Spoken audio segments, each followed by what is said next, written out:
Mortgage loans, business loans సులభంగా government, private banks నుండి ఇప్పించబడును.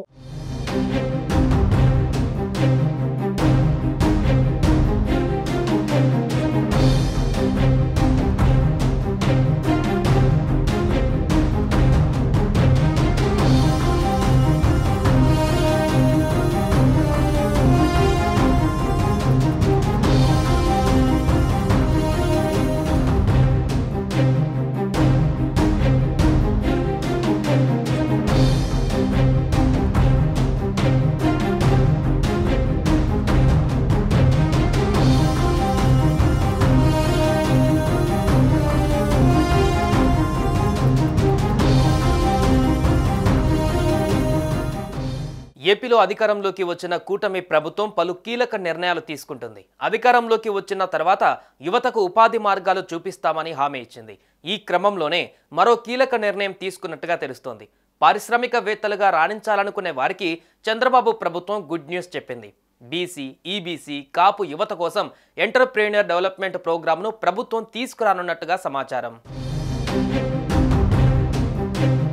పారిశ్రామికవేత్తలుగా ఎదగాలని అనేక మందికి ఉంటుంది. అయితే చేయూత లేక వెనకబడిపోతున్న వారికి ఏపీలో చంద్రబాబు ప్రభుత్వం ఈడీపీ అనే కొత్త కార్యక్రమాన్ని తీసుకువచ్చేందుకు ప్రణాళికలు సిద్ధం చేస్తోంది.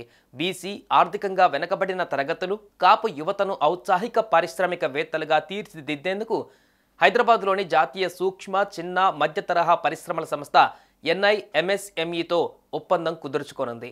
అమలుకు సంబంధించి ఇప్పటికే ఆ సంస్థతో ఆయా శాఖల అధికారులు చర్చలు ప్రారంభించారు. అక్కడ నేర్పే పరిశ్రమల సిలబస్కు అనుగుణంగా 4 లేదా 6 వారాలు శిక్షణ అందించనున్నారు. ఒక్కో అభ్యర్థిపై అయ్యే ఖర్చును కేంద్ర, రాష్ట్ర ప్రభుత్వాల నిధుల నుంచి భరించనున్నారు. ప్రతి ఏడాది 2000 మందిని ఔత్సాహిక పారిశ్రామికవేత్తలుగా తీర్చిదిద్దాలని ప్రభుత్వం భావిస్తున్నట్లుగా సమాచారం. ఇందుకు సంబంధించి అధికారులు ప్రతిపాదనలు సిద్ధం చేశారు.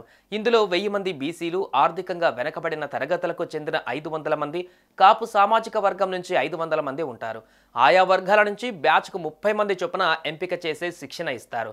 ఏడాది పొడవునా ఈ కార్యక్రమం కొనసాగేలా అధికారులు ప్లాన్ రెడీ చేశారు. శిక్షణకు ఎంపిక చేసేందుకు ప్రత్యేక విధానం, ప్రశ్నావళిని అనుసరించనున్నారు. ఈ 5 ఏళ్లలో 9000 మందిని పారిశ్రామికవేత్తలుగా తయారు చేసేలా ఏపీ సర్కార్ ముందుకు వెళ్తుంది. NIMSMEలో ట్రైనింగ్ తర్వాత వారి ఆసక్తికి అనుగుణంగా పరిశ్రమల ఏర్పాటుకు రాష్ట్ర ప్రభుత్వం సహకారం అందించనుంది. శిక్షణ పూర్తి చేసుకున్న వారు తమ ఆలోచనలను సదరు సంస్థతో నిరంతరం పంచుకునే అవకాశము ఉంది.